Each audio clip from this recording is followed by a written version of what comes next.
Johnny Fisher, how are you, mate? Good to see you, Dev. You alright, mate? Very good.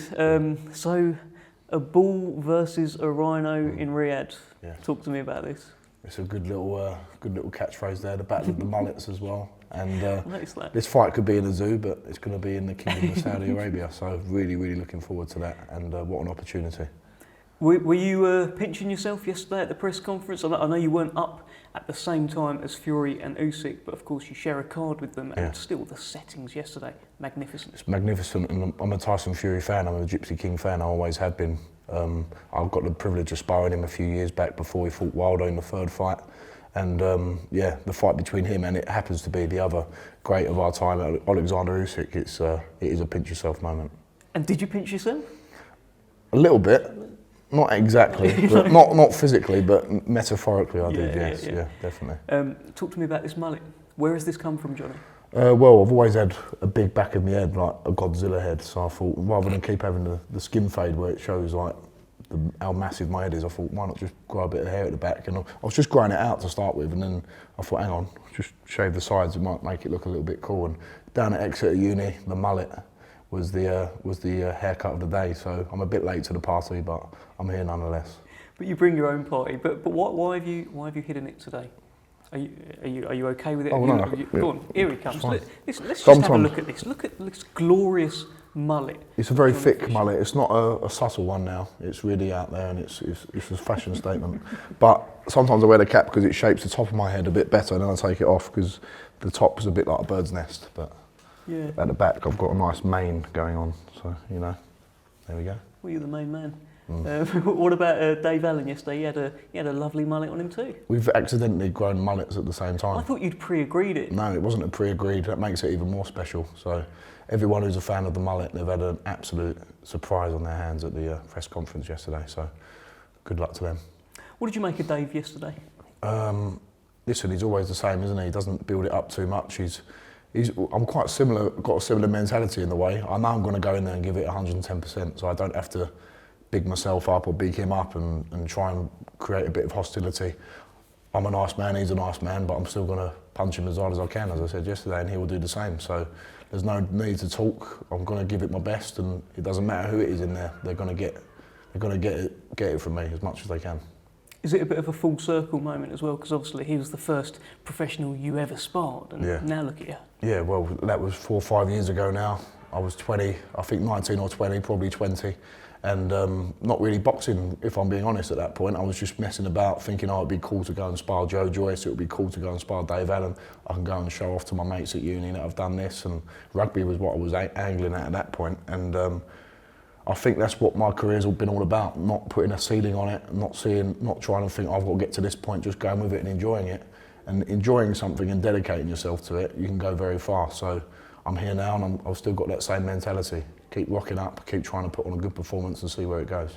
You are just, I think what you've said there, that is it, isn't it? You've just been kind of free rolling. It just keeps getting better and better and better. Pretty sure you've said you didn't even expect to become a Southern Area champion when you started. It was during COVID we turned over. I was with Adam Morley, S-Jam and Sam Jones, and there was no opportunities. I was going to leave university. I finished my degree, my history degree, and I was going to be a lawyer. I was going to do a law conversion course and try and become a barrister. But obviously at the time, everyone's at home, no one knows what's going on, and I was just working with my dad on the van trying to keep our family business going. And then Sam Jones and Adam were like, why not just turn pro and give it a go, have a couple of fights in lockdown. Eddie, hearing I was from Romford and I'm a heavyweight, obviously Matcham used to be based in Romford. He took a chance on me, and sold a few tickets at the back end of that deal, had a good knockout, and just been rolling with it, mate, and just seeing where it goes. And your dad's been rolling along with you, and now he's actually more famous than you, Johnny. Not just a little bit more famous, probably double or treble was famous, and all he had to do was eat a chicken ball and a cream cracker. But he's not getting punched in the head or anything. No, he's not. But listen, my dad's a big part of my career, not only because of the publicity and the social media side, but he's an important, level-headed voice in the game, regardless. Put all the DJ sets and all that out of your mind, he'll tell me the blind truth, and if I'm doing something wrong or he thinks it's a bad move for me, he's the first person to let me know. So having him on the phone is very important. I've got a great team around me, my trainers and my managers, but your dad's voice is probably the most important voice. And I think you see that with some of the top heavyweights today.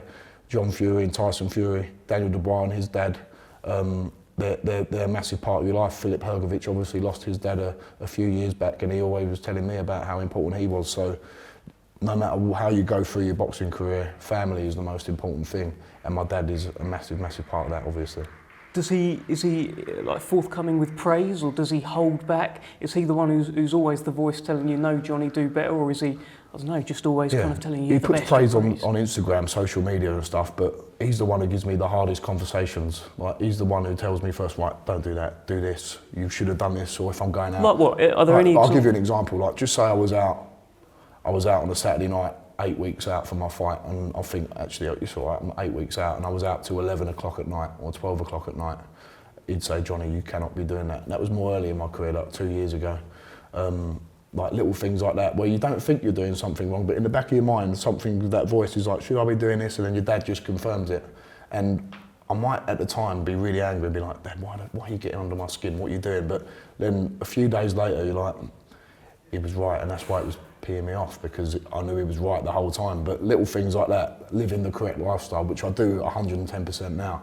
But at the beginning of your career, when you're still probably a little bit juvenile, you're 20, 21, 22 coming through, you don't understand. I never go out drinking, I'm not a drinker at all, but just even being out in the elements, things like that. So he's the one who's always on top of me. Although he loves a bit of the lifestyle of eating himself into a pulp, which is his thing, he knows I can't do that. And he was an athlete himself when he was young. I've seen the pictures. Yeah, and he was basically like the same build as me, same carbon copy.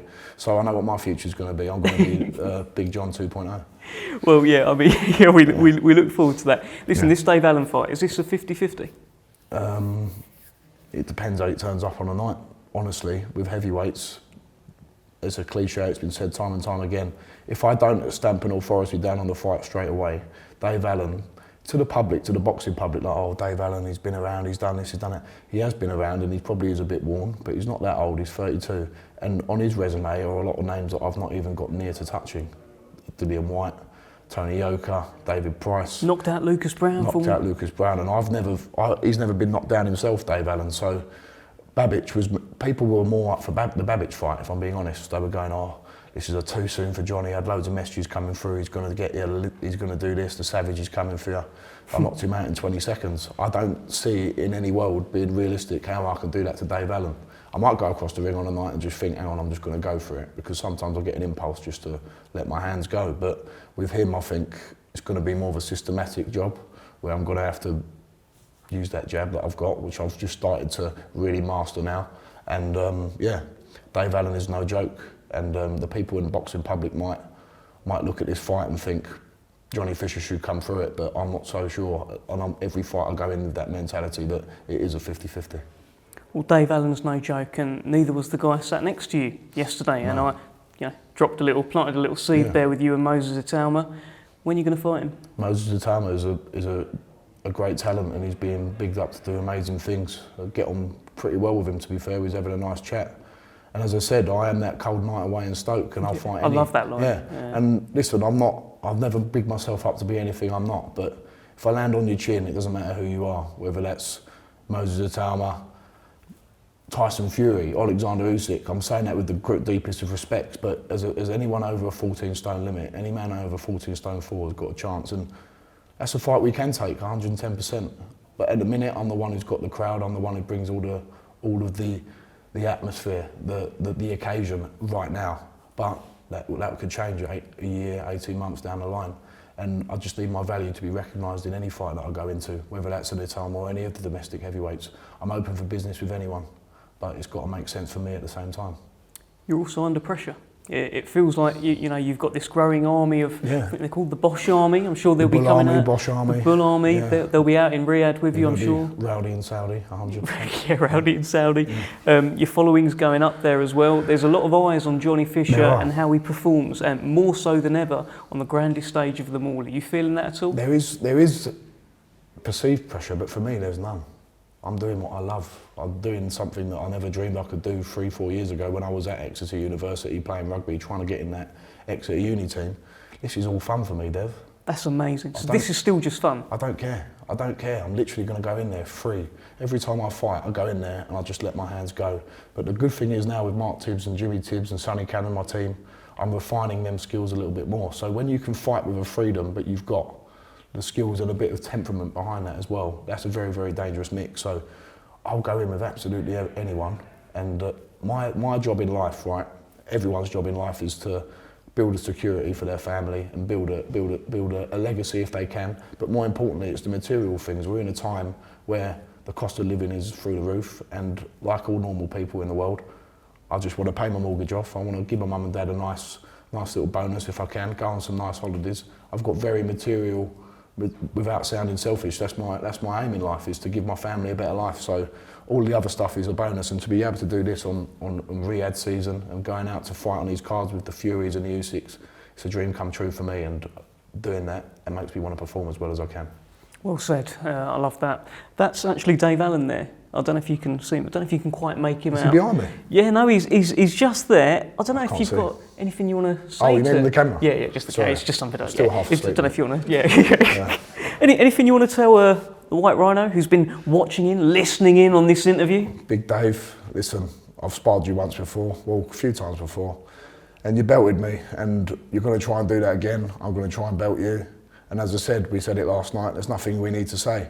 You're going to try and wing them big shots on my head, and I'm going to be coming for you as well. But I'm going to do it in a gentlemanly manner, and we're going to shake hands before and after the fight. But when that bell goes, we won't be friends. But all said and done, crispy aromatic duck at the Blue Orchid after. And I'd love to join you for that. Thank you, Johnny Fisher. Cheers, mate. Cheers, mate.